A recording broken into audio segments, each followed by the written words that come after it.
মুনাফিক তৈরির কারখানা। অতীতে জাতীয় নির্বাচনে তারা কটি আসন পেয়েছে সেটিও আমরা জানি।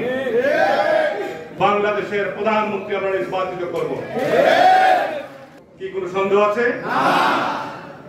যারা আজকে সমাজে বিশৃঙ্খলা তৈরি করার চেষ্টা করছে, যারা আজকে সমাজে বিভ্রান্তি তৈরি করার চেষ্টা করছে, যাদের অতীতে রাজনৈতিক ইতিহাস সম্পর্কে আমরা জানি, যাদের ক্ষমতা সম্পর্ক আমরা জানি, অতীতে জাতীয় নির্বাচনে তারা কটি আসন পেয়েছে সেটিও আমরা জানি, ওই দলটি সত্যিকার অর্থে বাংলাদেশে একটি মুনাফিক তৈরির কারখানা।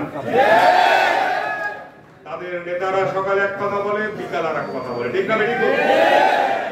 প্রিয় ভাইরা আমার, আজকের জাতীয় ইস্যুকে সামনে রেখে আমরা নবাবগঞ্জের মানুষ ঐক্যবদ্ধ হচ্ছি। এখানে আমার প্রিয় সাংবাদিক বন্ধুরা রয়েছেন। আমি সাংবাদিক ভাইদেরকে বিশেষভাবে অনুরোধ করব, এই জাতীয় ইস্যুটিকে আপনারা সামাজিক এবং আমাদের ইলেকট্রনিক প্রিন্ট মিডিয়ায় যথাযথভাবে উপস্থাপন করার জন্য উদ্যোগ গ্রহণ করবেন।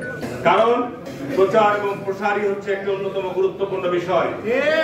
চলো জি ভাই হারগে পদ্মা বাঁচাই, এই স্লোগান নিয়ে আমরা আজকে নবাবগঞ্জের মানুষ একত্রিত হয়েছি।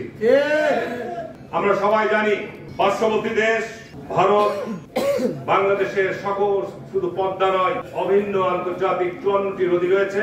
এই সকল নদী থেকে একতরফা পানি প্রত্যাহারের ফলে বাংলাদেশ শুষ্ক মৌসুমে মরুভূমিতে পরিণত হয়, আর বন্যার সময় আমাদের নদী ভাঙন এবং বিশাল আকারে আমাদের সমাজের কৃষি ব্যাপক ক্ষয়ক্ষতি হয়। আমরা নবাবগঞ্জকে কেন আজকে ভেন্যু হিসাবে নির্বাচন করেছি?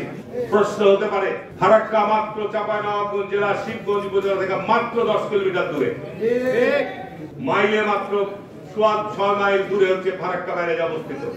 ফারাক্কার প্রভাবে সবচাইতে বেশি চাঁপাইনবাবগঞ্জ জেলা সবচেয়ে বেশি ক্ষতিগ্রস্ত হয়েছে। চাঁপাইনবাবগঞ্জ জেলার শিবগঞ্জ উপজেলা, নবাবগঞ্জ উপজেলা যে ভয়াবহ নদী ভাঙনে গত 40 বছর আমরা ভাঙনের শিকার হয়েছি, ক্ষতিগ্রস্ত হয়েছি, এটি ভাষায় বর্ণনা করা যাবে না।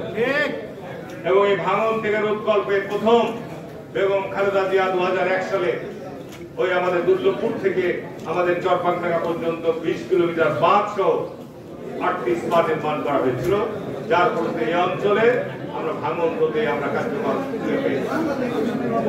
এখন শিবগঞ্জের 1 নম্বর বাঁধ থেকে আরো 12 কিলোমিটার আছে। ইনশাআল্লাহ আগামীতে বিএনপি ক্ষমতায় আসছে, আগামী বছর থেকে শিবগঞ্জের 12 কিলোমিটার বাঁধ।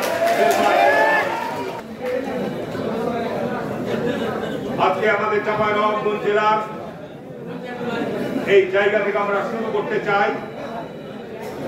শহীদ রাষ্ট্রপতি জিয়া রহমান 7ই নভেম্বর, এই নভেম্বর মাসে সিপাহী জনতার বিপ্লবের মধ্য দিয়ে 1975 সালে ক্ষমতার শীর্ষে আরোহণ করেন এবং ক্ষমতায় আরোহণ করার পরেই বাংলাদেশের সমস্যাগুলো চিহ্নিত করেন।